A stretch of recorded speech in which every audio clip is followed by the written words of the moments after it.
김민우 여사님. 네. 예, 요즘 무슨 좋은 일이 있으세요? 왜요? 표정이 너무 밝아지셨어요. 여러분 제가 그래 보여요? 네. 그런가요? 네네네.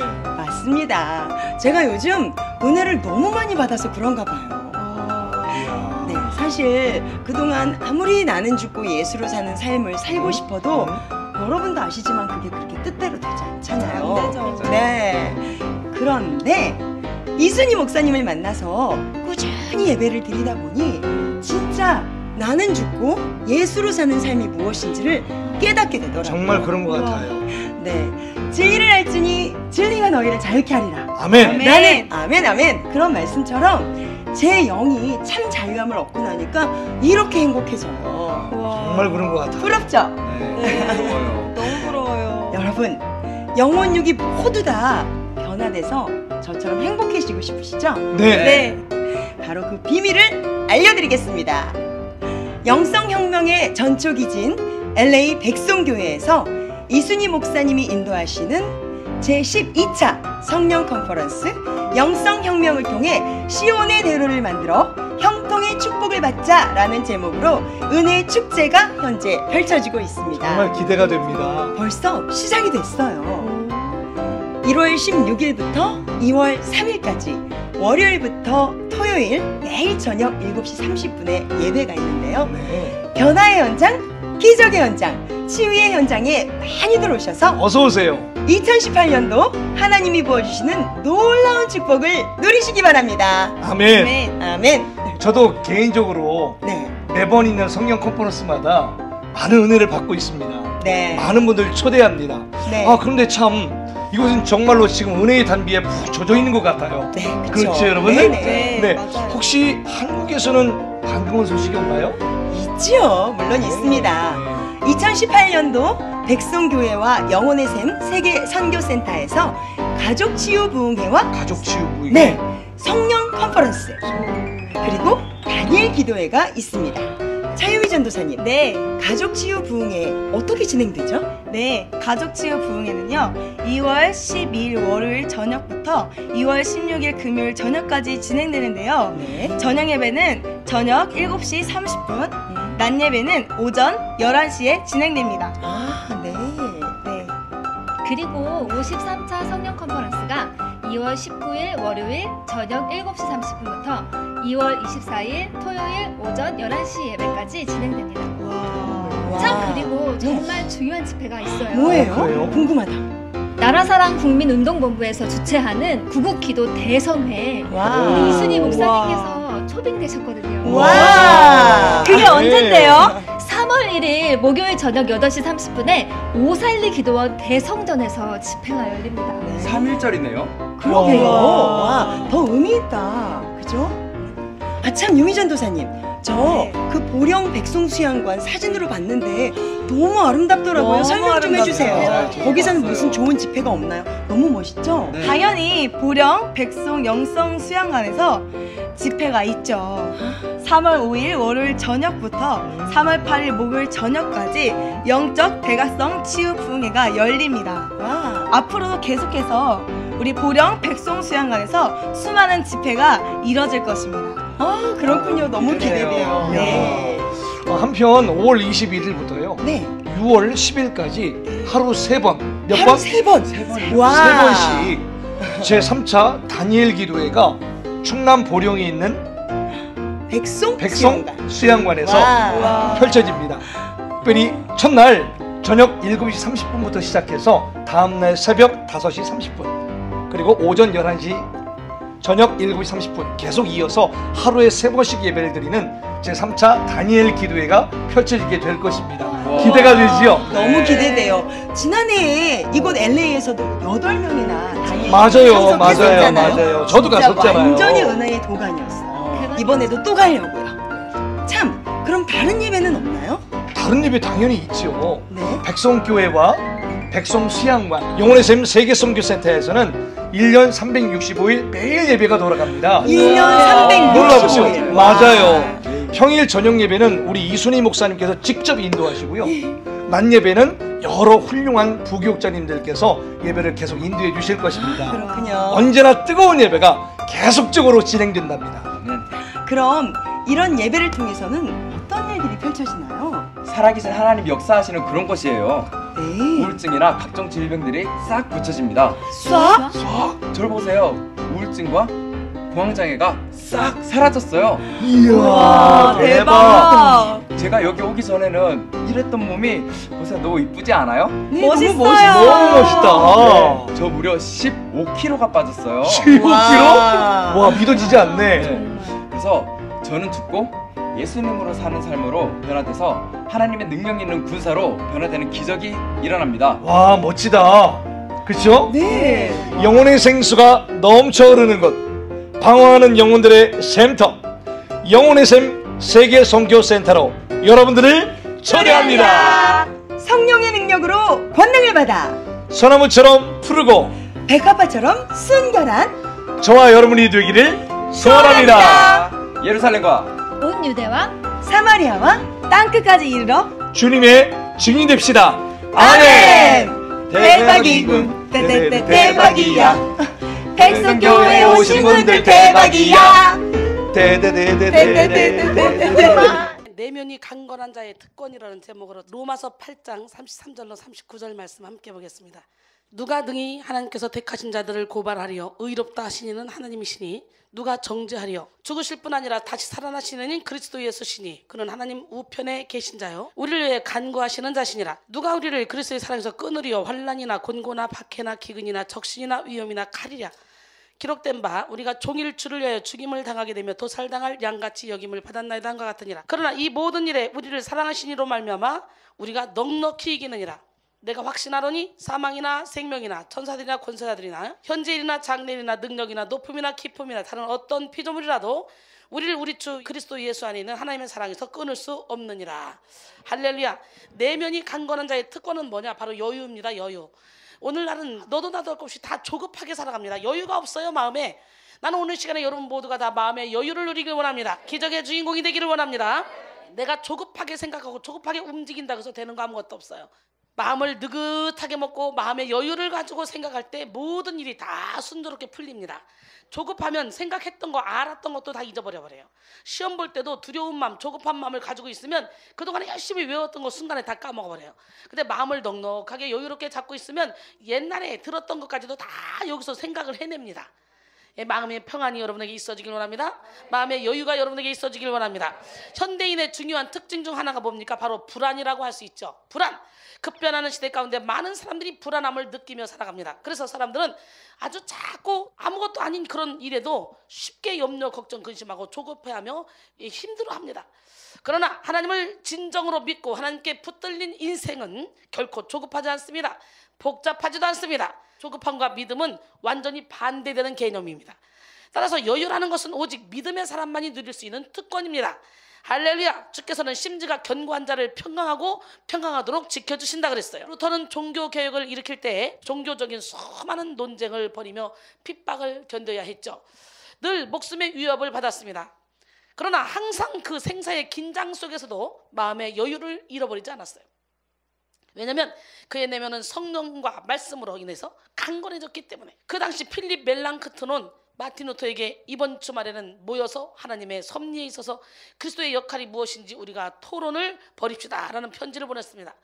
이때 루터가 이런 답장을 보냈습니다. 멜랑크톤에게 섭리의 역할은 섭리자에게 맡기고 이번 주말에 자네와 나는 낚시질이나 갑시다 그랬대요.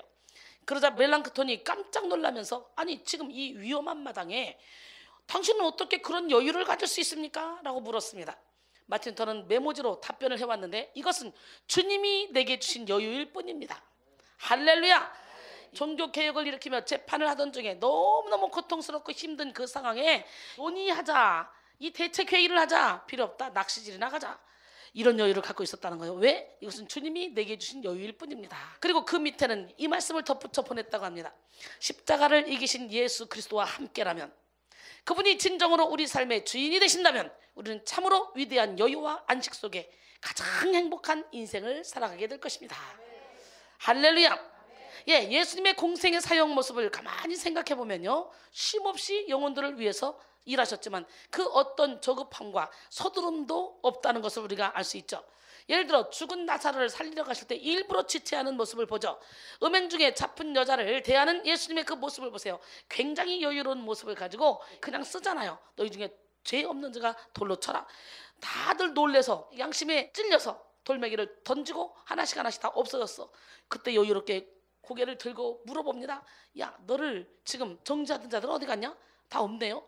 그래, 나도 너를 정죄하지 않으니 다시는 죄를 범하지 말라. 할렐루야. 우리 하나님은 살아계십니다. 서기관과 바리새인들은 진리의 차원에 서서 그냥 칼처럼 말씀에 잣대 갖다 막 비어대지만 우리 예수님은 사랑의 차원에 서서 7번씩 70번이라도 용서하시고 누구나 다 죄인이라는 것을 다 깨닫게 해주시고 그리고 스스로 다 알고 돌멩이로 남을 정죄하려고 했던 그 사람들 그 내면을 바라보게 하시고 스스로 도망가게 만들었어요. 우리 하나님 멋쟁이 하나님은 살아계십니다. 나는 아무것도 아닌데 내 속에서 역사하시는 하나님은요 이렇게 여유를 주시는 분이에요.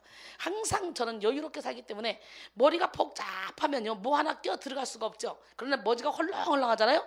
그러면요 뭐라도 들으면 착착착착 이게 이 속에서 마음껏 움직일 수 있는 것처럼 내 마음이 뭔가 내 욕심으로 가득 채워 있으면 예수님이 일하실 수 없는데 내 마음의 육신의 것들을 다 몰아내버리면 우리 예수님이 여기서 마음껏 일하신다는 거예요. 그 기적의 하나님, 능력의 하나님, 살아계신 하나님은 지금도 불꽃 같은 눈동자로 여러분 한 사람 한 사람을 지켜보고 계십니다. 할렐루야. 저 역시 이렇게 매일 쉼없이 바쁘게 사역을 이어가지만 결코 하나님의 일을 함에 있어서 앞서거나 조급하지 않습니다. 서두르지 않습니다. 우리는 오늘 설교를 통해 날마다 승리하는 삶의 비결인 믿음의 여유에 대해서 함께 은혜를 나눠보려고 합니다. 사람은 누구나 승리의 삶을 살고 싶어 합니다. 그러나 대체적으로 삶의 승리를 고백하는 그런 모습보다는 패배를 고백하는 그런 모습을 우리는 더 쉽게 볼 수 있죠. 여러분들도 삶의 승리에서 여기 왔습니까? 삶의 패배 때문에 왔습니까? 승리에서 왔어요?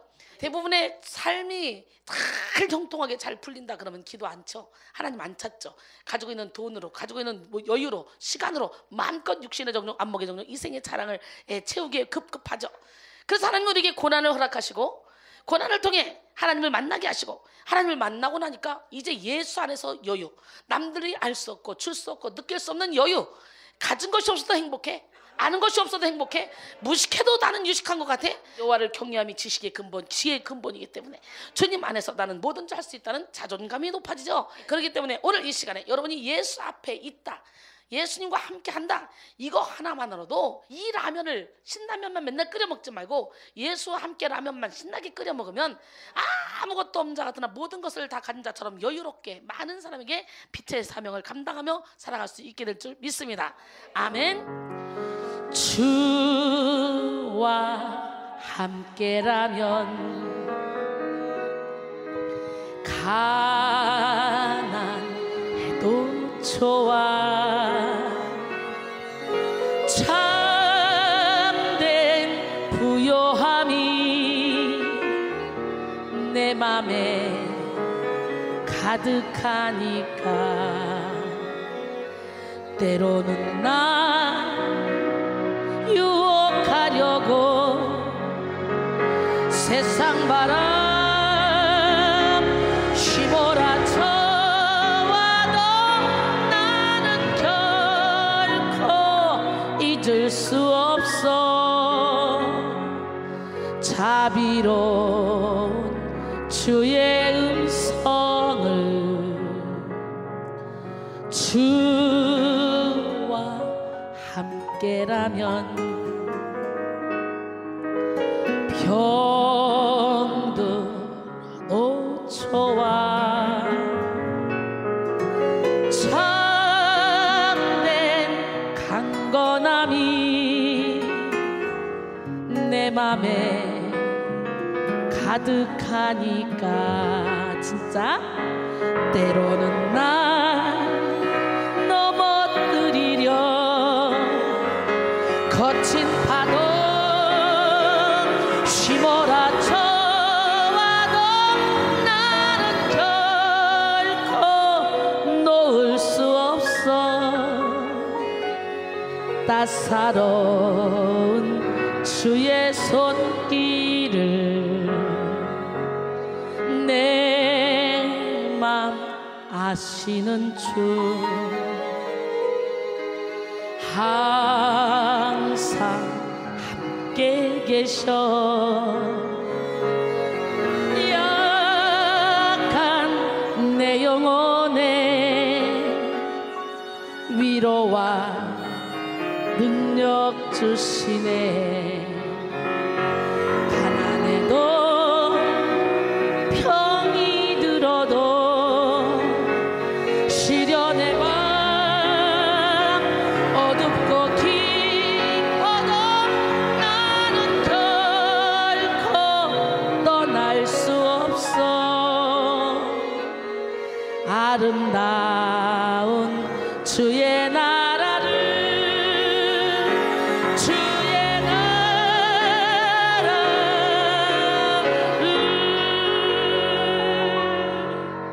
아멘이십니까? 그렇다면요, 절대로 여러분 어둠의 영이 여러분을 끌고 다니지 못합니다. 병들어도 좋아, 나는 가난해도 좋아, 나는 생명이 끊어져도 좋아, 나는 주님 한 분으로 만족해. 그런데 사탄이가 왜 건드리겠어요? 쟤는 미쳤어 예수한테. 쟤는 건드려봤자 시간만 낭비야.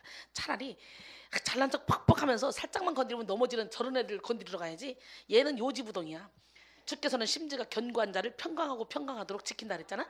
마음의 여유를 가지고 심지를 견고하게 예수를 바라보고 있는 사람, 이 사람은 사탄이가 와서 여기서 좀 살으라고 사정해도 먹을 게 없어서 도망가. 어? 사탄이 더 거부하는 사람이 되길 원해요.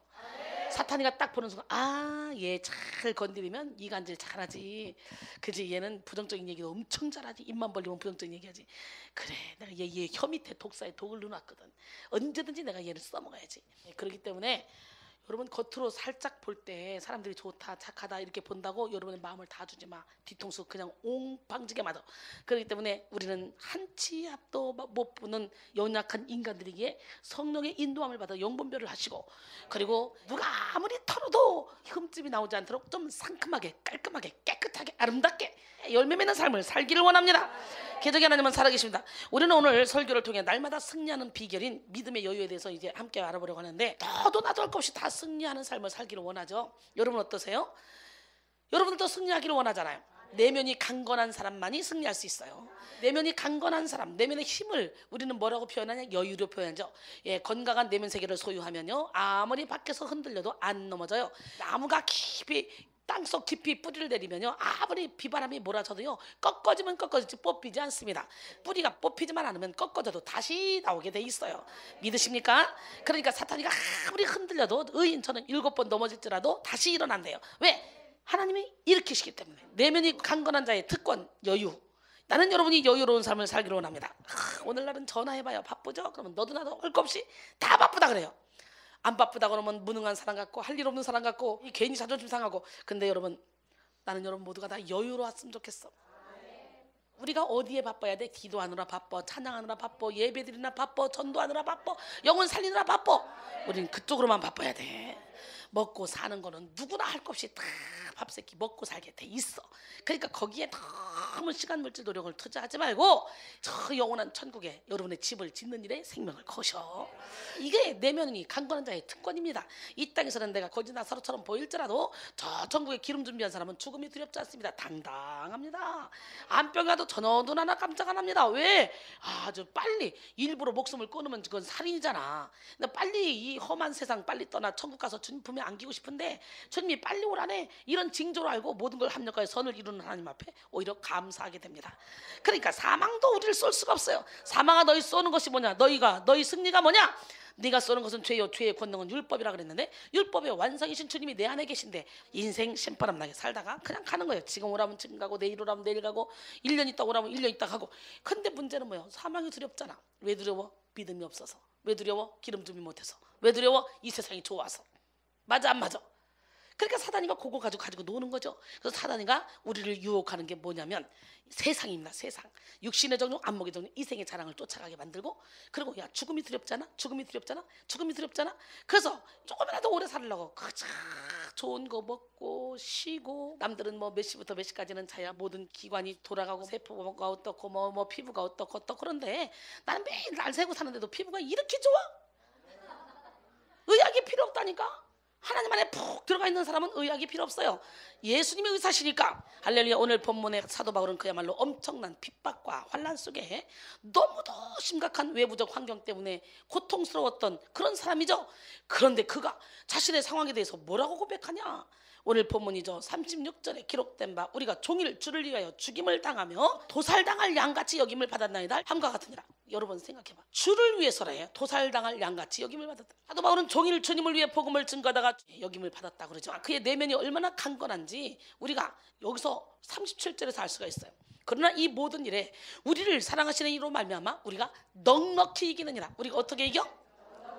우리 하나님은 살아계신데 나는 여러분 모두가 다 예수님이 여러분 안에 계심으로 넉넉히 이기는 자가 되기를 원해요. 넉넉히 이기느니라의 헬라어 휘페르니카오는요 보다 뛰어나다, 앞서다, 위에 있다라는 뜻입니다. 따라서 이 구절의 뜻을 더 구체적으로 해석하자면 월등하게 이긴다, 충분히 이긴다, 완전하게 이긴다, 압도적으로 이긴다, 이렇게 표현할 수 있어요. 이 구절의 헬라어적 배경을 살펴보면 무력적 군사의 전쟁에서의 필승, 법정, 투쟁, 재판석에서의 승리, 경기장에서의 승리를 의미합니다. 이것을 영적 전쟁을 치르는 성도에게 적용시켜서 해석해보면 사탄과의 영적 싸움에서 완전한 승리, 율법으로 정죄당했던 재판에서의 승리, 죄와 사망의 법에서 생명의 성령의 법으로 옮겨졌잖아요. 그 다음에 세상과의 온갖 경쟁에서의 압도적인 승리를 의미합니다. 여러분 저는요 성격이 급한 사람이에요. 뭘 하나 해야 되겠다 그러면요 바로 즉각 움직여서 바로 해야 되는 사람이에요. 그런데 하나님의 일만큼은요 전혀 급한 게 없어요. 로마서 12장 2절에 너희는 이 세대를 본받지 말고 오직 마음을 새롭게 함으로 변화를 받아 하나님의 선하시고 기뻐하시고 온전하신 뜻이 무엇인지 분별하도록 하라 그랬어요. 할렐루야. 정말 저는 무슨 일을 해야 되겠다 그러면 잠 안 자요. 제 스타일은 지금요 이미 빌딩 몇 개 져서 크게 기도원도 쳐놓고 교회도 쳐놓고 막 지금 엄청나게 사람들 많이 모아서 엄청난 집회를 하고 있을 겁니다. 제 스타일은. 그런데 하나님은 10보 전진을 위해서 일보 후퇴해서 제자 양성에 집중해라. 그래서 제자 양성에 집중해서 제자들이 많이 생겼을 때 한꺼번에 동시에 쫙 나가는 거 그것이 훨씬 더 빠르다. 그래서 10보 전진을 위해서 1보 후퇴했어요. 기적의 하나님, 능력의 하나님은 살아계십니다. 신앙생활은 영적 전쟁이에요. 매일매일 순간순간 공격해오는 어둠의 영들과의 영적 전쟁에서 날마다 승리함으로 하나님께서 우리에게 맡기신 사명을 완수하는 여러분 되기를 원합니다. 그러나 안타깝게도 대부분의 그리스도인들이 이런 영적 전쟁에서 승리하지 못한 채 타협해버립니다. 아니면 아예 전쟁 자체를 피해버림으로 세상 가운데 그리스도의 빛을 발해야 될 성도가 빛을 발하지 못한 채 무기력하고 능력 없는 삶을 살아가죠. 그 어떤 강력한 외부의 환경이 우리를 공격한다 할지라도 진정한 그리스도인은 넉넉히 극복하고 승리하는 삶을 살 수 있는 내공이 있어야 돼. 내공이. 내면이 강건해야 돼. 그러므로 우리는 그 어떤 능력보다도 내면의 강건함을 주님 앞에 간구해야 돼. 에베소 3장 16절 그의 영광의 풍성함을 따라 그의 성령으로 말미암아 너희 속사람을 능력으로 강건하게 하셨고 할렐루야. 고린도서 4장 16절에 그러므로 우리가 낙심하지 아니하노니 우리의 겉사람은 낡아지나 우리의 속사람은 날로 새로워지도다. 겉사람은 날로 낡아지죠. 그러나 속사람은 날로 새로워져. 저도 보니까 참 신기하죠. 처음에 사역할 때 아무것도 모르고 누구 영적인 안내자도 없고 성령이 인도한 대로 그냥 쫙 가서 사역을 했는데 사역을 하면서 점점 내 속사람이 강건해지고 있더라고요. 그러다가 어느 순간에 보니까 예수를 닮아 가고 있더라고. 세상을 살아가는 사람이라면 여러분 누구나 할 것 없이 실패를 경험합니다. 다만 실패에 반응하는 우리의 태도가 중요하죠. 실패 자체는 나쁜 게 아니에요. 그러나 실망은 나쁜 것입니다. 실망하는 순간 실패로 인해서 좌절해버리죠. 물론 실패하는 그 순간은 마음이 낙심될 수 있죠. 그러나 우리의 마음을 더욱더 넓히고 최선이 안 되면 다른 좋은 길을 모색하고 지혜를 발휘하자는 그런 마음이 있다면 실망에서 벗어날 수 있습니다. 인격과 마음이 건강한 사람들은요 실패를 마주할 때 여유롭게 직면합니다. 실패 가운데서도 여유를 가질 수 있다면 그 어떤 실패도 극복하고 오히려 더 큰 승리의 삶을 살 수 있다는 가능성을 가진 것이죠. 따라서 바울의 승리의 비결이 바로 이 마음의 여유라는 거지. 할렐루야. 우리는 인생의 아주 큰 실패 앞에서도 여유를 가질 수 있어야 됩니다. 여유란 결국 내면이 강건한 사람만이 가질 수 있는 그런 능력이죠. 여유라는 단어의 사전적 의미는 물질적, 공간적, 시간적으로 넉넉하여 남음이 있는 상태, 느긋하고 차분하게 생각하거나 행동하는 마음의 상태, 또는 대범하고 너그럽게 일을 처리하는 마음의 상태를 말합니다. 여유의 사전적 의미는 놀랍게 넉넉하여 라는 그런 의미가 포함되어 있음을 알 수 있는데요. 즉 마음의 여유를 가진 자만이 모든 일에 넉넉히 승리하는 삶을 살게 됩니다. 불완전한 인간은 인생을 살아가며 수없이 많은 실패를 겪을 수밖에 없는 운명을 가지고 태어나죠. 그렇기 때문에 실패 앞에 낙심하며 수많은 상처를 입게 됩니다. 그래서 그 상처로 인한 쓴뿌리로 인해 자신을 괴롭히며 또 주변에 사랑하는 사람들까지도 괴롭히는 그런 비참한 삶을 살게 되죠. 그러나 내면이 강건한 사람은 어떤 실패 앞에서도 상관하지 않습니다. 그 모든 위기를 인생의 더 귀한 성숙의 기회로 삼아서 승리의 주인공이 됩니다. 오늘 말씀의 핵심 구절은 37절. 이 모든 일에 우리를 살아가시는 말미암아 우리가 넉넉히 이기느니라. 오늘 이 시간 이후에 여러분 어떤 환경이 여러분에게 다가올지라도 예수 이름으로 넉넉히 이기길 원합니다. 우리를 사랑하시는 하나님의 이름으로 넉넉히 이기길 원합니다. 아까도 말씀드렸듯이 이 넉넉히 승리하는 삶이란 충분한 승리, 완전한 승리, 압도적인 승리를 말하는 거예요. 할렐루야. 하나님은 우리 삶의 모든 영역에서 이와 같은 승리를 분명히 약속해 주셨습니다. 천국을 그냥 압도적으로 가야지, 충분하게 가야지, 여유롭게 가야지, 넉넉히 가야지, 빠듯이 지옥으로 가나 천국에 막 이러다가 턱걸이에 걸리면 얼마나 불안하겠냐고. 그죠? 대학을 합격할 때도 넉넉히 그냥 압도적으로 팍 1, 2등으로 가봐 안심이 되지. 막 턱걸이에 걸려서 이거 될까 안 될까 얼마나 불안하겠냐는 거지. 오늘 나는 여러분 모두가 다 예수 안에서 넉넉히 승리하는 삶을 살기를 원합니다. 예, 오늘 말씀 핵심 구절은 37절이라고 그랬죠. 의 법과 싸워 내 지체 속에는 죄의 법으로 나를 사로잡는 것을 보는도다. 오라 나는 곤고한 사람이로다. 이 사망의 몸에서 누가 나를 건져내랴. 이러면서 탄식하고 있잖아요. 이렇게 탄식했던 사도 바울은 어떻게 했어요? 디모데전서 1장 15절에 보니까 내가 죄인 중에 괴수라는 걸 깨달았어요. 그래서 죄인 중에 괴수라는 거예요. 그리고 고린도전서 10장 31절에 보니까 먹든지 마시든지 무엇하든지 하나님의 영광을 위해서 하겠다고 결단해요. 그리고 고린도전서 15장 31절에 보니까 나는 자랑할 건데 내가 자랑할 건 뭐냐? 날마다 죽는 걸 자랑하고 싶다는 거예요. 예수 앞에서 예수 안에서 날마다 죽는 걸 자랑하면 예수가 나의 주인이 되는 거예요. 그 기적의 하나님은 누구 하나님? 이런 처절한 내적 결투 끝에 사도 바울은 진리를 제대로 깨달아 알게 되죠. 그리고 그 진리는 사도 바울을 변화시켰습니다. 바로 오늘 본문 말씀이 포함된 로마서 8장이 진리를 깨닫고 변화된 사도 바울의 고백입니다. 로마서 8장 1절로 2절 보니까 그러므로 이제 그리스도 예수 안에 있는 자에게는 결코 정잠이 없나니 이는 그리스도 예수 안에 있는 생명의 성령의 법이 죄와 사망의 법에서 너를 해방하였습니다. 언제까지 여러분 죄의 법에 묶여서 끌려다닐 겁니까? 예수 안에 확 들어오세요. 자유하세요. 진리라지 진리가 너희를 자유케 하리라. 주의 영이 계신 곳에는 자유가 있느니라. 할렐루야. 예수 안에 있는 사람은 결단코 사망도 두렵지 않다고 제가 말씀드렸죠. 세상 그 어떤 것도 끊을 수 없는 그리스도의 사랑을 깨닫게 된 바울은 이제 진리 안에 완전히 자유한 삶, 어떤 상황에도 해를 받지 않는 삶, 어떤 실패나 환난 앞에서도 이기고 또 이기는 승리의 삶, 넉넉히 이기는 삶을 살게 됐다는 거죠. 너무 멋지지 않습니까? 바울처럼 내면이 강건하여 넉넉히 승리하는 삶을 살기 위해서는 생명의 근원인 여러분의 마음을 지켜야 돼요. 하나님도 우리의 마음을 붙잡기를 원하고 사탄도 우리의 마음을 붙잡기를 원해요. 그렇기 때문에 우리의 마음을 주님께 내어드려야 돼. 잠언 4장 23절에 보니까 모든 지킬 만한 것 중에 더욱더 내 마음을 지키라. 생명의 근원이 예수님이라. 우리의 마음을 지키기 위해서는 어떻게 돼요? 먼저 우리 안에 있는 이 죄성, 이 상처, 이 쓴뿌리, 이 어둠의 영들을 몰아내야지 지킬 수 있지. 아무리 내가 마음을 지키려고 노력해도 내 마음대로 됩니까? 내 마음이? 안 돼요. 사람이 자기 길을 계획할 때도 그 걸음을 인도하시는 여호와 하나님이잖아요. 그렇기 때문에 내가 결단을 수도 없이 해도 하나님이 인도해 주지 않으면 아무것도 아니에요. 왜냐하면 내 안에 나도 모르는 나로 가장하고 들어와서 내 인생을 끌고 다니는 이 어둠의 세력들이 있기 때문에 하나님이 그들을 이겨놓지 않으면 우리는 절대로 우리 마음대로 사라지지 않는다는 거지. 강한 자가 무장을 하고 자기 집을 지킬 때는 그 소유가 안전하되 더 강한 자가 와서 그 믿던 무장을 빼앗고 그의 재물을 나눈다. 누가복음 11장 21절 22절 말씀이죠. 강한 자는 사탄막이요 더 강한 자는 예수님. 그러니까 예수 안에 우리가 들어가야 돼요. 난 여러분 오늘 이 시간에 온전히 예수 안에 들어가기를 원합니다.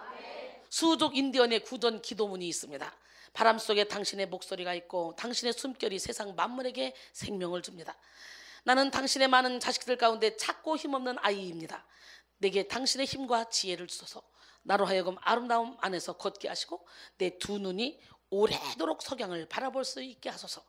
당신이 만든 물건들을 내 손이 존중하게 하시고 당신의 목소리를 들을 수 있도록 내 귀를 예민하게 하소서. 당신이 내 부족 사람들에게 가르쳐준 것들을 나 또한 알게 하시고 당신이 모든 나뭇잎 모든 돌 틈에 감춰둔 교훈들을 나 또한 배우게 하소서. 내 형제들보다 더 위대해지기 위해서가 아니라 가장 큰 적인 나 자신과 싸울 수 있도록 내게 힘을 주소서. 나로 하여금 깨끗한 손 똑바른 눈으로 언제라도 당신에게 갈 수 있도록 준비시켜 주소서. 그래서 저 노을이 지듯이 내 목숨이 사라질 때 내 혼이 부끄럼 없이 당신에게 갈 수 있게 하소서. 할렐루야. 똑바로 보고 싶어요 주님. 똑바로 걷고 싶어요 주님. 난 여러분 모두가 다 온전한 눈빛으로, 내가 여기다 색안경을 끼면요 어떻게 돼요? 빨간 안경 끼면 빨갛게 보여. 온 세상이. 마음의 창을 닫고 똑바로 보는 여러분 되기를 원합니다. 똑바로 보고 싶어요 주님. 온전한 눈빛으로 똑바로 보고 싶어요 주님. 곁눈질 하긴 싫어요. 곁눈질 하긴 싫어요. 하지만 내 모습은 온전치 않아. 하지만 내 모습은 온전치 않아. 세상이 보는 눈은 마치 날 죄인처럼 마침내 죄인처럼 멀리하며 외면을 하네요. 주님, 이 낮은 자를 통하여 주님, 이 낮은 자를 통하여 어디에 쓰시려고 이렇게 초라한 눈썹으로 만들어 놓으셨나요? 당신께 드릴 것은 주님께 드릴 것은 사모하는 이 마음뿐 이 생명도 달라시면 이 생명도 달라시며 십자가에 놓겠으니 허울뿐인 육신 속에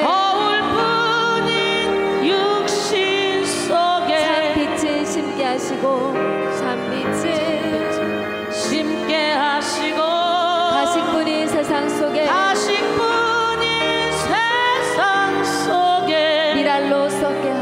미랄로 썩게 하소서. 똑바로 걷고 싶어요 주님. 똑바로 걷고 싶어요 주님. 온전한 몸짓으로 똑바로 걷고 싶어요 주님. 똑바로 걷고 싶어요 주님. 기우뚱하긴 싫어요. 하지만 내 모습은 온전치 않아. 세상이 보는 눈은 마치 날 죄인처럼 멀리하며 외면을 하네요. 주님, 이 낮은 자를 통하여 어디에 쓰시려고 이렇게 초라한 모습으로 만들어 놓으셨나요?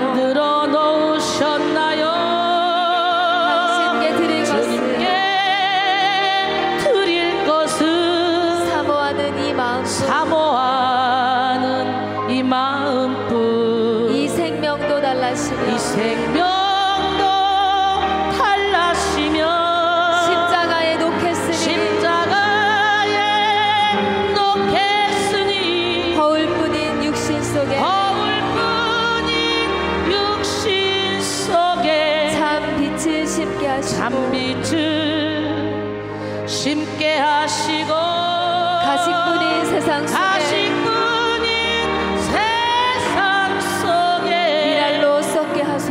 미랄로 썩게 하소서.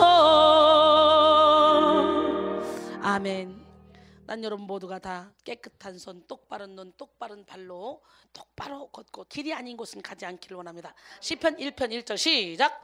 복 있는 사람은 악인들의 꾀를 따르지 아니하며 죄인들의 길에 서지 아니하며 오만자들의 자리에 앉지 아니하고 오직 여호와의 율법을 즐거워하여 그 율법을 주야로 묵상하는 자라는 거예요. 할렐루야. 원죄를 가지고 태어난 인간은 모두 정도의 차이가 있을 뿐 세상을 살아가며 각자만의 상처를 가지고 살아갑니다. 사탄은 끊임없이 인생의 여러 실패를 통해 우리에게 상처를 주어 무너뜨리려고 하죠. 사탄이 공격해서 무너뜨리려고 하는 최종 목표가 뭐냐? 바로 우리의 마음이라는 거예요. 따라서 마음과의 전쟁에서 승리해야 돼요. 우리의 무너지고 병든 마음을 치료받고 바로 세우는 것은 세상 그 어떤 일보다도 더 중요한 일, 소중한 일입니다. 나가서 돈 버는 일, 공부하는 일, 박사학위를 따는 일보다 더 중요한 것은 우리의 마음을 견고하게, 강건하게, 내면을 강건하게 만드는 일이라는 거. 그래서 여기서 열심히 훈련받고 내면을 강건하게 만들고 나면 그러면 더러운 자존심은요, 영국 격언에 보니까 악마의 화원에 피는 꽃이래요. 칼바르트는 자존심은 원주의 뿌리래요. 이순신은 자존심은 마귀의 통로래요. 그러면 더러운 자존심 때문에 싸우고 문제가 생기잖아요. 그러다가 이혼까지 하잖아.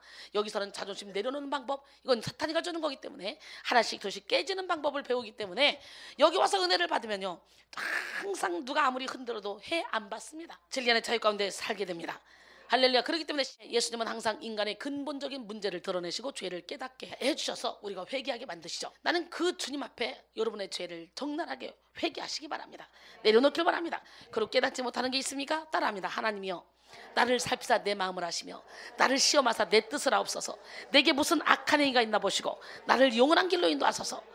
이야, 아무리 들어도 안 깨달아지다가 어느 순간에 빵 깨달아질 때가 있어요. 이제는 내면에 치유받지 못한 상처를 가진 자들의 공통적 특징에 대해서 몇 가지만 알아보기를 원합니다. 여러분, 내면에 상처가 많고 연약한 자들의 특징은 뭐냐? 마음이 좁고 아주 심각하게 예민합니다. 바닷가보다 넓은 마음을 달라고 솔로몬이 기도했더니 바닷가보다 넓은 마음을 줬잖아요. 바닷가의 모래처럼. 저도요, 기도하다가 힘들 때, 내가 막 생활고에 시달릴 때, 몸이 힘들 때 바닷가에 가서 하나님, 저 바다처럼 내 마음을 넓게 도와주세요.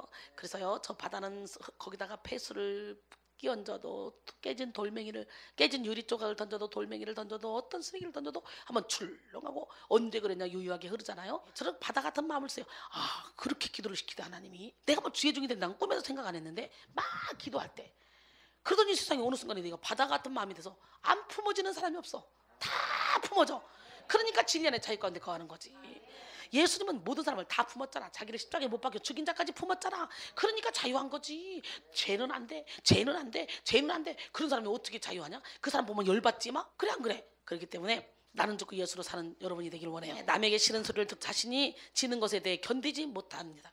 자신이 맞게 싫은 소리 듣고 자기가 책임져야 될 그 일에 감당하지 못하죠. 또 대수롭지 않게 말한 말 한마디에 집착하고 마음에 곱씹으며 스스로 고통스러워하죠. 자신의 작은 실수에도 심한 수치심을 느끼고 실패에 대해서 굉장히 비참함을 느낍니다. 그 다음에 모든 일에 극도의 스트레스를 받습니다. 이 스트레스는 두 가지 모양의 공격적인 모습으로 나타나는데요. 첫째는 공격의 내향화. 이것은 공격이 자기 자신을 향하는 거예요. 이런 사람을 내성적이라고 그러죠. 착한 컴플렉스에 걸려서 남들에게 공격하지 못하고 나 자신에게 공격을 하는 거예요. 이 사람들이 암병 걸리기 쉬워요. 이 사람들이 더 심각한 환자들이에요. 이런 사람들은 늘 자기 자신을 정죄하고 원망하며 죄책감에 매여 살아갑니다. 작은 실수와 실패에도 극도의 스트레스를 느껴서 심지어는 자살까지 하게 되는 무서운 결과를 내기도 하죠. 또 두 번째는 공격의 외향화. 이것은 그 공격이 밖으로 향하는 것을 말하는데 짜증이 많고 신경질적인 사람들이 이 유형에 해당하죠. 그냥 속이 상하면 내가 가장 사랑하는 사람이 나타나서 갑자기 이유도 없이 그 사람한테 막 쏴대지. 자신 속에 있는 부정적인 감정들을 늘 표출함으로 주변 사람들을 아주 힘들게 하는 그런 스타일이죠. 따라서 내면이 연약한 사람들은 똑같은 실패 앞에서도 건강한 인격을 지닌 사람보다 더 깊은 절망의 나락으로 빠져 쉽게 빠져나오지 못하죠. 그러기에 영적 전쟁을 치를 때도 내면이 강건한 사람은 이 속에서 욕해라 그러면 예수피 하고 이겨내고 사단을 몰아내지만, 내면이 연약한 사람은 의지를 뺏겨서 에따 모르겠다 그러고 막 입에 담지 못할 욕을 막 해대죠. 그래 해고 나면 나중에는 부끄럽죠. 부끄러울 필요 없어요. 자기가 하는 게 아니라 의지를 귀신에게 뺏겨서 하는 거니까. 그렇다고 해서 욕 펑펑하고 나가면 참 욕 많이 얻어먹어서 나는 천국에서 상급이 많아지겠지만 탄에게 입술을 주어서 되겠어요? 한 입에서 어떻게 단물과 쓴물이 나와? 내 안에 이 어둠이 있으니까 그 어둠이 내 입을 통해 나가는 거죠. 그럴 때 내가 의지가 강한 사람, 내면이 강한 사람은요, 충분히 넉넉히 호흡으로만 해도 이겨낼 수 있습니다. 할렐루야. 작은 실패 하나에 인생을 거는 사람 많죠. 내면이 건강하지 못하면 시야가 좁고 깨달음의 폭도 좁습니다. 따라서 자기 눈앞에 보이는 그 하나의 사건 앞에 쉽게 모든 것을 걸어버리죠. 여러분, 우리 하나님은 살아계신데 여러 중독에 빠진 자들도 이와 같은 이유로 그 어둠의 늪에 빠지게 되죠. 그러므로 우리는 영의 눈을 열어달라고 기도해야 돼요. 주님의 눈에 우리 눈을 포개고, 주님의 손에 우리 손을 포개고, 주님의 마음에 우리 마음을 포개고, 주님이 나와 함께 일하실 수 있도록 내가 준비돼야 돼. 금그릇, 은그릇, 질그릇, 나무그릇, 수도 없이 많은 그릇이 있지만 주님은 깨끗한 그릇을 쓰기 때문에 우리는 먼저 주님께 쓰임받기 위해서 내 마음의 성전을 청소해야 돼. 근데 마음의 청소는 청소할 생각은 안 하고 맨날 은사 받아라, 능력 받아라, 복 받아라, 맨날 그것만 쫓아다니다 보니까 하나님이 기뻐하지 않으니까 교회를 아무리 많이 다녀도 변화되지 않는 거예요. 그러니까 기복신앙에 머무르는 거예요.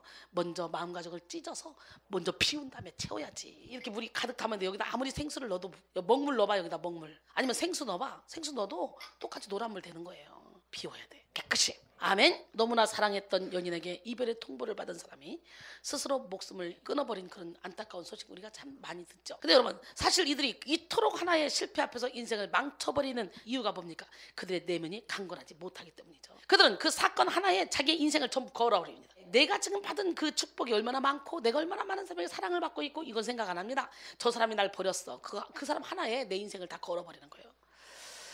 그러나 기억할 것은 우리가 느끼기에 아무리 큰 실패, 아무리 큰 사건이라 할지라도 거기에 우리의 인생을 다 걸어버릴 만큼 대단한 사건은 아니라는 거죠. 우리는 하나님 전부를 내어주신 그런 사랑을 받을 만큼 존귀한 보배로운 사람이에요. 믿으십니까? 하나님이 전부를 내주셨잖아. 로마서 8장 32절로 34절, 자기 아들을 아끼지 아니하시고 우리 모든 사람을 위하여 내주시니까 어찌 그 아들과 함께 모든 것을 우리에게 주시지 않겠느냐. 누가 능히 하나님께서 택하신 자들을 고발하리요. 의롭다 하시는 하나님이시니 누가 정죄하리요. 죽으실 뿐 아니라 다시 살아나시는 그리스도 예수시니 그는 하나님 우편에 계신 자여 우리를 위하여 간구하시는 자시니라. 할렐루야. 그렇기 때문에 우리 보통 사람 아니 어깨 힘줘요. 너희는 택하신 족속이요, 왕같은 제사장이요, 거룩한 하나님의 나라요, 하나님의 소유된 백성이요, 하나님의 선전물이요, 하나님의 걸작품이다. 나는 하나님의 걸작품이다. 나는 명품이다. 야, 50견 다 없어진다. 나는 명품이다. 나는 우습게 보지 마라. 우리는 보통 사람 아닙니다. 예수 안에 들어오는 순간부터 할렐루야. 우리는 보도를 통해 성적으로 폭행을 당하거나 추행을 당해 자살하는 여자들의 이야기를 가끔 듣곤 합니다. 여성의 정절을 지키는 것이 매우 소중한 일이긴 하죠. 그런데 이러한 일들 앞에서 보통 미국의 여성들은요, 일주일 정도 고통스러워하다가 힘들었던 기억을 떨쳐버리고 정상적으로 살아간다 그래요. 그런데 우리나라 여성들은 같은 고난 앞에서 내 인생은 이제 끝이다 라고 낙심하며 심지어 자살까지 선택하는 여성들이 많이 있다고 합니다. 여성으로서 순결을 지키는 것은 아주 소중한 일이지만 인간의 생명과는 견줄 수 없는 거예요. 여러분, 하나님은 인간의 실패를 통해서도 더 멋진 인생을 빚어가시는 전지전능하신 하나님이십니다. 인간은 절대로 완벽할 수 없습니다. 그러나 내면이 연약한 사람들은 자신의 실패를 그저 인생의 끝이라고 생각하며 쉽게 헤어나오지 못하죠. 이런 사람들의 삶에는 여유라는 것을 찾아볼 수가 없어요. 마가복음 16장 17절로 18절 보니까 믿는 자들이 이런 표적이 따르리니 저희가 내 이름으로 귀신을 쫓아내며 새 방언을 말하며 뱀을 집어올리며 무슨 독을 마셔도 해를 받지 않냐고 병든 사람의 손은 즉 나으리라 그랬어요. 이렇게 무슨 독을 마셔도 해를 받지 않는데 믿는 자는 그러기에 우리의 내면에 예수님으로 가득 차 있기만 하면 세상적인 사소한 일에 상처를 받지 않습니다. 이 시간 여러분의 사랑, 예수님의 사랑을 가지고 여러분의 마음으로 가득 채워서 모든 사람을 용서하고 살아가는 기적의 주인공이 되기를 원합니다. 어떤 사람이 아브라함 링컨 대통령을 찾아와서 이런 질문을 했다고 합니다. 당신의 놀라운 성공과 존경받는 삶의 비결은 무엇입니까? 이때 링컨은 한마디로 대답하기를 나는 실패를 경험했기 때문이요 라고 말했다 그래요. 실패는 성공의 어머니라고 그러잖아요. 여유라는 것은 진정으로 하나님을 신뢰하는 믿음의 사람만이 누릴 수 있는 특권입니다. 하나님은 우리가 골몰하는 관심의 세계에서 빠져나와서 주님이 주시는 새로운 은혜로 강건하기를 원하십니다. 그럴 때 모든 것을 주관하시는 주님을 신뢰하게 되고 마음에 넉넉함이 생기는 거예요. 꿩 대신 닭이라는 말이 있잖아요. 주님을 신뢰하는 여러분 되기를 원합니다. 꿩이 잡히지 않으면 닭을 잡고서 그 안에서 주님께 감사하며 살다 보면 어느 날 하나님이 꿩을 잡을 수 있는 기회 또한 주십니다. 할렐루야. 지금 꿩 잡으러 왔죠. 근데 닭밖에 안 잡혔어. 걱정하지 마. 어느 순간에 잡힐 날이 있어. 우리는 우리가 정해놓은 모든 틀을 다 박살내고 우리의 마음과 시각을 넓혀야 돼요. 예수를 믿는 사람들 중에서도 대다수의 사람들이 실패에 대한 실망감과 자신의 관심색에서 빠져나오지 못하고 있습니다. 우리는 속히 믿음의 눈을 들어 우리를 온전케 하시는 이 예수 그리스도에게만 우리의 시선을 집중해야 됩니다. 그렇다면 이제 실패 속에서도 여유를 잃지 않는 믿음의 사람이 되는 비결에 대해서 나눠볼 건데요. 실패 속에 하나님의 섭리가 있음을 인정하는 거죠. 우리가 알거니와 하나님을 사랑하는 자, 곧 그 뜻대로 부르심을 입은 자들에게는 모든 것이 합력하여 선을 이룬다. 믿으십니까? 이 말씀에 합력하다라는 단어는 헬라어로 수네르게온데요. 이 단어에서부터 시너지와 시너지즘이라는 단어가 파생되었습니다.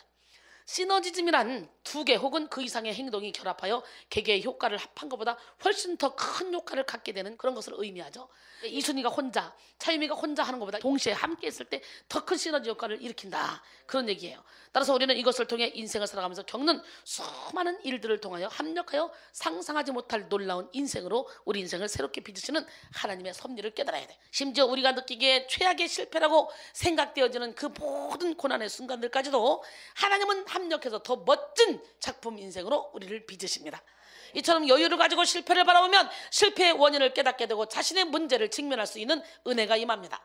여러분, 어리석은 사람은 항상 모든 문제의 책임을 남에게 돌리지만요, 지혜로운 사람은 모든 문제의 책임을 자신에게 돌립니다. 각 사람이 시험을 받는 것은 자기 욕심에 이끌려 미혹되면 하랬잖아요.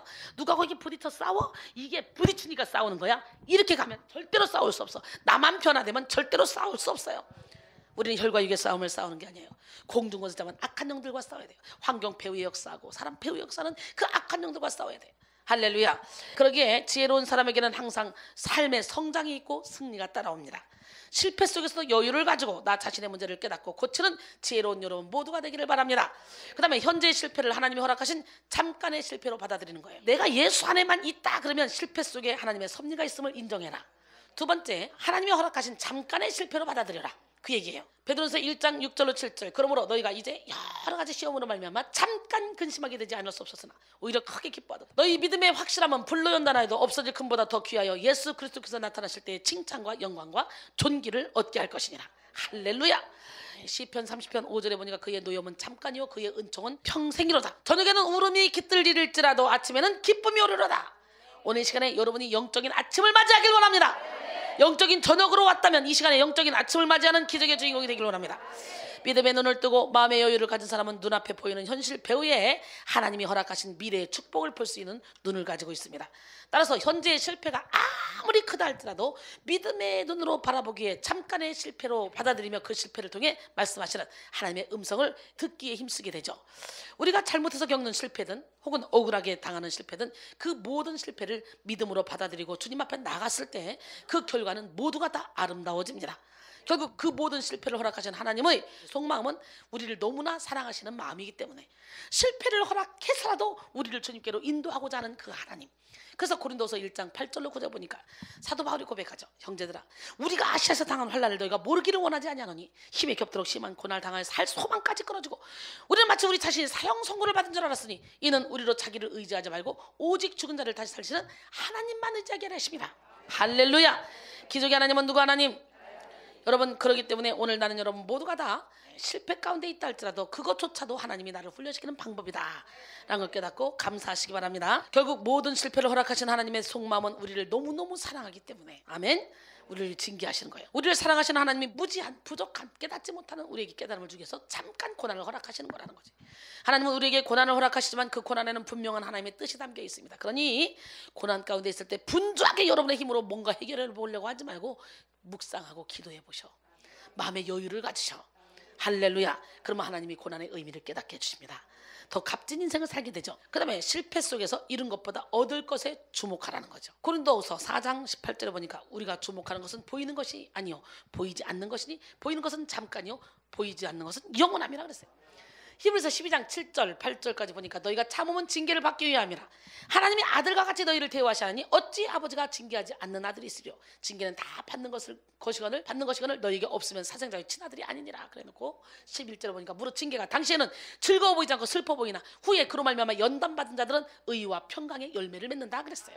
하나님이 진짜 사랑하시면 인생 막대기로 사람 채찍으로 여러분을 징계하시는데, 때로는 우리가 인생 막대기로 사람 채찍으로 맞을 때 그때 아유 왜 나만 가지고 그래 그럴 것이 아니라 기도하며 깨닫고, 또 때로는 하나님이 나를 인생 막대로 사람 채찍으로 때리라, 저 사람에게 권면해라, 그럴 때 나는 또 욕을 얻어먹더라도 이렇게 하나님의 도구로 쓰임 받아야 되는 거예요. 우리 하나님은 살아계십니다. 에베소 5장 13절에 보니까 그러나 책망을 받는 모든 것은 빛으로 말미암아 드러나니 드러나는 것마다 빛이니라 그랬어요. 근데 지혜 없는 사람에게 책망해봐. 여러분 된통 맞아. 아무리 좋은 음식이라도요, 소와 사자가 결혼했어. 너무너무 사랑스러웠어. 그래가지고 소가 새싹이 막 났는데 그 새싹을 그 풀을 막 뜯어가지고 먹어보니까 너무너무 달콤하고 부드럽고 좋은 거야. 우리 신랑 줘야지. 이렇게 뜯어가지고 왔어요. 사자한테 쫓아갑니다. 여보 여보 여보, 이 풀이 너무 맛있어. 내가 더 먹고 싶은데도 당신 주려고 갖고 왔어. 나는 육식주의자야. 무슨 소리 하는 거야. 나하고 사는데 나하고 맞춰가야지. 날 사랑하지 않나 봐. 날 사랑하면 빨리 먹어. 강제로 먹었어. 그랬더니 배탈 나가지고요, 사자가 계속 화장실 다니면서요 막 배탈 나가 죽을 지경 피똥 싸마. 한 날은 사자가 사냥하러 갔는데 웬일이니? 저기 사슴이 막 얼마나 이쁘고 잘생긴 사슴이 껑충껑충 뛰어가는 거야. 저 연한 저 사슴 고기를 사랑하는 우리 아내한테 갖다 줘야지. 피 철철 흐르는 걸 막 뜯어가지고 갖고 와서 여보 여보 이거 먹어봐. 이거 진짜 맛있거든. 소가 여보 난 채식주의자야. 무슨 소리 하는 거야? 당신도 나도 육식주의자인데 당신이 풀을 줘서 나도 먹었는데 당신도 먹어야지. 그래서 먹었어. 그때 배 아파가지고 체해가지고 죽을 지경에 소가 막. 이 부부가 매일 이 짓 하다가 나중에는 도저히 못 살겠다. 난 당신을 사랑하는데.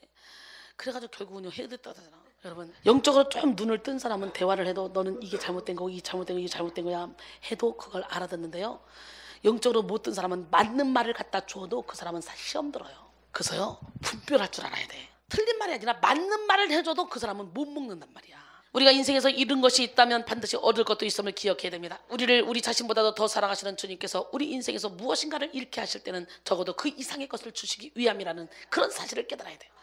지금 눈앞에 있는 것, 내게 꼭 필요한 것 같아 보이는 그것을 빼앗겼다 할지라도 그보다 더 큰, 더 귀한 영원한 것을 우리에게 얻게 하시는 하나님만 바라보는 지혜로운 성도가 되기를 합니다.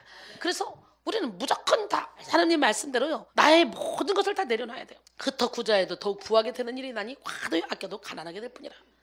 구제를 좋아하는 자는 풍족하여질 것이요 남을 윤택하게 하는 자는 자기도 윤택하여지리라 그랬어요. 그러니까 하나님의 법칙과 사람의 법칙은 달라. 사람들은 흩어 구제하는 게 아니라 막 모아야 돼. 그지? 세상 사람은. 그러나 하나님의 방법은 흩어 구제하라는 거예요. 아멘. 우리 하나님은 실패 가운데, 환난 가운데, 상실의 고통 가운데 신음하는 자들에게 더 가까이 찾아오시는 좋으신 분이에요. 그리고 소망을 주시는 분이에요. 예, 감사로 하나님께 제사를 드리며 지존하신 이에게 내 소원을 갚으며 환난 날에 나를 부르라. 내가 너를 건지리니 네가 나를 영원롭게 하리라. 시편 50편 14절로 15절 말씀이죠.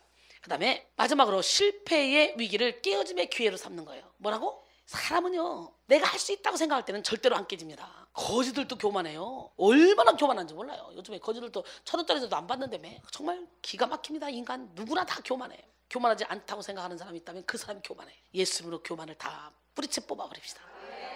겸손으로 무장합시다. 하나님께서 우리 인생에 허락하시는 실패는 우리의 자아를 깨뜨려서 결국 우리를 축복하시기 위한 것이라는 거죠. 그래서 야고보서 1장 2절로 4절 보니까 내 형제들아 너희가 여러 가지 시험을 당하거든 온전히 기쁘게 여기라. 이는 너희 믿음의 시련이 인내를 만들어내는 줄 너희가 알미라. 인내를 온전히 이루라. 이는 너희로 온전하고 구비하여 조금도 부족함이 없게 하려 함이라. 할렐루야. 하나님께서 우리 인생에 허락하시는 실패는 우리의 자아를 깨뜨려서 결국 우리를 축복하시기 위함이라 그랬죠. 죽자고요, 깨지자고요, 무너지자고요, 생각의 틀을 무너뜨리자고요. 우리를 실패의 벼랑으로 몰아가시는 하나님의 깊은 뜻은 결국 우리가 하나님만 의지하게 하기 위함이라는 거죠. 벼랑 끝에서 우리를 깨뜨리시어 하늘을 날 수 있는 힘을 얻게 하시기 위해서 우리는 깨져야 됩니다. 우리의 자아는 무너져야 됩니다. 우리의 자아는 박살내야 됩니다. 완전히 죽어져야 됩니다. 실제로 우리 인생을 가장 괴롭게 만드는 것은 다른 어떤 것이 아니에요. 바로 우리 자신입니다. 하나님 앞에 귀하게 쓰임받는 많은 사람들의 공통점은 다 깨어짐의 광야를 통과했다는 거죠. 광야는 하나님의 사람으로 온전히 변화되고 세워지기 위해 반드시 통과해야 되는 장소입니다. 그 깨어짐의 광야는 외로운 곳이며 내 연약함을 철저히 대면해야만 하는 곳입니다. 하지만 그 광야는 하나님이 계시는 곳입니다. 우리가 진정으로 열매 맺는 삶을 살기 위해 우리 인생의 광야의 시간, 그 깨어짐의 시간은 반드시 필요합니다. 사도 바울도 말씀의 빛을 깨달은 후에 죄가 살아나서 처절하게 죄와 싸우면서 자신의 힘으로는 이 죄를 이길 수 없다고 탄식하는 것을 우리가 볼 수 있었잖아요. 오늘 시간에 여러분 모두가 깨어집시다. 부서집시다. 따라서 믿음의 여유를 가진 자는 결코 실패 속에서도 낙심하지 않습니다. 무너지지 않습니다. 오히려 자아를 깨뜨림으로 예수님의 더 큰 능력으로 비상합니다. 사랑하는 성도 여러분, 이제 여러분의 삶에 여유를 가집시다. 그래서 늘 최선을 다하며 살되 실패나 어떤 상황 가운데서도 모든 가능성을 다 열어두고 실망하지 맙시다. 이렇게 여유를 가지고 살 때 우리는 사방으로 우겨싸움을 당해도 쌓이지 않습니다. 믿으십니까? 고린도서 4장 7절로 10절 보니까 우리가 이 보배를 질그릇에 가졌으니 심히 큰 능력은 하나님께 있고 우리에게 있지 않음을 알게 하렵니다. 우리가 사방으로 우겨싸움을 당해도 쌓이지 아니하며 답답한 일을 당해도 낙심하지 아니하며 박해를 받아도 버림받지 아니하며 거꾸로 뛰름을 당하여도 망하지 아니하고 우리가 항상 예수의 죽음을 우리 몸에 짊어지면 예수의 생명이 또한 우리 몸에 나타나게 하렵니다 그랬어요. 할렐루야. 그만큼 오늘 본문 로마서의 말씀의 메시지는 그리스도인들에게 매우 중요한 말씀이죠. 본문 말씀을 가만히 살펴보면 넉넉히 이기는 삶의 철저한 근거가 뭐냐? 바로 그리스도의 사랑이라는 거죠. 우리를 사랑하신 이로 말미암아 우리가 넉넉히 이긴다는 거예요. 할렐루야. 이 시간 그리스도의 사랑으로 가득 채워져 어떤 상황 가운데서도 넉넉히 이기는 삶을 사는 우리 모두가 되기를 원합니다. 사랑하는 성도 여러분, 오늘 예수님의 사랑의 너비와 길이와 높이와 깊이를 깨달아 사랑으로 충만해지기를 원합니다. 할렐루야. 그러면요, 그 사랑은 율법의 완성이고 그 사랑만 있으면요, 모든 어둠도요 손들고 떠나가게 돼 있어요. 사랑 앞에서는 어찌할 수가 없어요. 오늘 여러분 안에 주님의 사랑이 강권하길 원해요. 우리는요, 예수 그리스도께서 우리에게 얼마나 귀한 사랑을 주셨어? 이 사랑은 세상의 그 어떤 사랑과도 견줄 수 없는 사랑. 하나님의 사랑을 부모의 사랑하고 이렇게 비유를 하는데요, 부모가 버린다 할지라도 하나님은 안 버린대. 그러니까 여러분 절대로 고아가 아니야. 예수를 믿는 그 순간부터 여러분은 하나님의 자녀야. 당당하게 사세요. 우리 하나님은요, 주무시지도 않고 졸지도 않고 여러분을 지켜주고 계셔. 사실 우리는요, 엄청난 사랑의 빚진 자입니다. 우리를 사랑하셔 가장 귀한 하늘 보좌를 다 포기하시고 가장 비천한 모습으로 이 땅에 내려오신 예수님, 더 낮아질 수 없을 만큼 가장 낮은 모습으로 우리를 위해 희생하시고 결국은 목숨까지 내어주신 예수님, 그 사랑은요, 우리를 항상 기쁘고 즐겁고 행복하게 살 수 있도록 능히 만들어줄 수 있고 능히 모든 환경을 뚫고 나갈 수 있는 힘을 주십니다. 할렐루야. 그 사랑을 기억하셔서 넉넉히 승리하는 여러분 되기를 원합니다. 그 사랑을 진정으로 깨닫기만 한다면 우리는 아무리 험한 세상을 살아간다 할지라도 또 이기고 또 이기는 능력의 삶을 살 수 있습니다. 종교개혁을 일으켰던 마틴 루터의 이야기입니다. 그는 혼자 몸으로 세계를 흔들거리게 만들었던 위대한 개혁자죠. 종교개혁을 일으킬 당시 그가 로마 천주교를 맞선다는 것은 불가능한 일처럼 보였어요. 때로 좌절했고 포기하고 싶을 때도 여러 번 있었습니다. 무서운 절망감에 신음하기도 했습니다. 그때마다 그의 친구요 후배였던 멜랑키톤이 루터에게 편지를 보냅니다. 대형, 우리가 믿는 것이 분명히 진리라고 한다면 진리는 승리한다는 사실을 우리는 믿어야 할 것이오. 편지가 맞춰질 무렵에는 항상 이 말씀을 기록했다고 합니다. 하나님이 우리를 위하시면 누가 우리를 대적하리요? 우리를 사랑하시는 예수 그리스도 안에서 우리는 넉넉히 이기느니라. 할렐루야. 예, 우리에게는 철저히 내 편에서 나를 보증해 주시는 위대한 변호사가 계십니다. 오늘 본문 14절에 보니까 누가 정죄하리요? 죽으실 뿐 아니라 다시 살아나신 이는 그리스도 예수시니 그가 하나님 우편에 계신 자요 우리를 위하여 간구하시는 자니라. 34절에 보니까 여러분, 이렇게 우리에게는 철저히 우리 편이 돼서 나를 보증해 주시는 위대한 변호사가 계시다는 거예요. 그분이 바로 예수 그리스도, 우리의 죄값을 치르기 위해서 죽으셨다가 다시 살아나신 분, 또한 하나님 우편에서 끊임없이 우리를 변호해 주시며 우리를 중보해 주고 계시는 그 주님, 지금도 하나님 우편에서 우리를 중보해 주고 계십니다. 디모데전서 2장 5절에 하나님은 한 분이요 또 하나님과 사람 사이의 중보자도 한 분이시니 곧 사람이신 그리스도시라. 할렐루야. 결론입니다. 바울의 승리의 비결이 바로 이 마음의 여유예요. 오늘 이 시간에 마음의 여유만 가져봐요. 여러분이 막 기쁘고 즐거울 때는요, 자녀가 웬만치 꾸덕거려도 기분 안 나빠요. 그죠? 마음의 여유가 없어 봐요. 아무것도 아닌 일에 막 신경이 예민해지죠. 마음의 여유를 가지고 모든 사람을 대합시다. 여유란 오직 내면이 강건한 자만이 누릴 수 있는 특권입니다. 우리는 인생의 아주 큰 실패 앞에서도 여유를 가질 수 있어야 됩니다. 이런 여유를 가진 사람은 언제 어디를 가든지 무엇을 하든지 항상 승리하는 삶을 살게 됩니다. 내면이 강건하여 넉넉하게 승리하는 삶을 살기 위해서 우리는 먼저 우리 마음의 모든 상처를 치료받아야 된다 그랬어요. 오늘 예수 이름으로 쓴 뿌리를 다 뽑아냅시다. 내면이 치료받지 못한 상처를 가진 자들의 공통점이 뭐냐? 마음이 좁고 심각하게 예민하다. 모든 일에 극도의 스트레스를 받는다. 그리고 작은 실패 하나에 자기 인생을 걸어버린다. 자신의 부분적인 실패가 온 우주적인 실패인 양 절망한다. 이렇게 말했어요. 그러나 하나님은 인간의 실패를 통해서도 더 멋진 인생을 빚어가시는 전지전능하신 좋으신 하나님이십니다. 여유라는 것은 진정으로 하나님을 신뢰하는 믿음의 사람만이 누릴 수 있는 특권입니다. 실패 속에서도 여유를 잃지 않는 믿음의 사람이 되는 비결은 실패 속에 하나님의 섭리가 있음을 인정하는 것, 현재의 실패를 하나님이 허락하신 잠깐의 실패로 받아들이는 것, 실패 속에서 잃은 것보다 얻을 것에 주목하는 것, 그리고 실패의 위기를 깨어짐의 기회로 삼는 것이라 이렇게 말했습니다. 마지막으로 넉넉히 이기는 승리의 삶의 철저한 근거는 그리스도의 사랑. 할렐루야. 하나님이 우리를 의롭다 해주시고 예수님이 우리를 위해 끊임없이 중보해 준다는 그 사실만 우리가 알면 우리는 어떤 상황에서도 승리할 수 있습니다. 사랑하는 성도 여러분, 오늘 말씀처럼 그리스도의 사랑으로 충만하여 강건한 내면 세계를 갖기를 바랍니다. 내면이 강건한 자의 특권인 여유를 가지고 언제 어디서나 예수 안에서 넉넉하게 승리하는 우리 모두가 되기를 주님의 이름으로 축원합니다. 마음의 여유가 생겼습니까? 넉넉히 이길 수 있는 여유가 생겼습니까? 예, 세상의 과 가지고 복잡하게 끼워넣지 마세요. 예, 육신의 정령, 안목의 정령, 이생의 자랑 다 떠나가라. 시기미움, 다툼, 질투, 혈기, 원망, 불평, 짜증, 부정적인 생각 다 떠나가라. 간음, 탐욕, 악독, 속임, 문탄, 질투, 비방, 교만, 우명 이게 다 떠나가라. 이 안에 사랑이라 화평, 인내, 자비, 양선, 충성, 온유, 절제로 가득 채우면 여유롭게 세상을 사랑하게 되죠. 난 여러분이 좀 여유로운 삶을 살기로 하네요. 나는 아무것도 할 수 없어요. 근데 나를 통해 일하시는 하나님 엄청나요. 그 하나님은 여러분의 하나님이에요. 여러분이 철저히 여러분은 죽고 예수로 살기로 결단하면 여러분을 통해 하나님이 엄청난 일을 행하십니다. 죽읍시다. 예수와 함께 죽고 예수와 함께 삽시다. 우리 이제 가야 할 그 길은 어디 가기 위해서? 천국 가기 위해서 가는 길이죠. 내가 죽어야 예수님의 손에 이끌려 가는 거예요.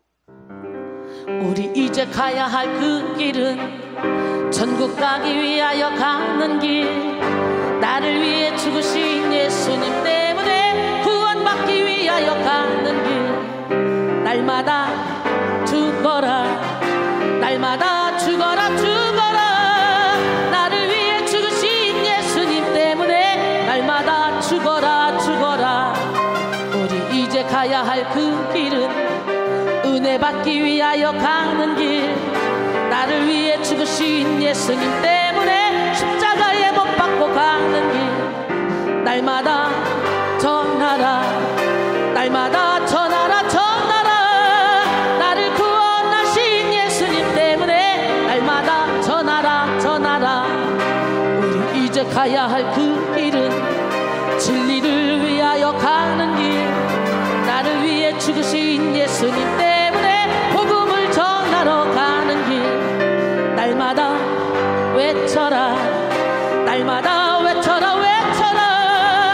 나를 구원하신 예수님 때문에 날마다 외쳐라, 외쳐라.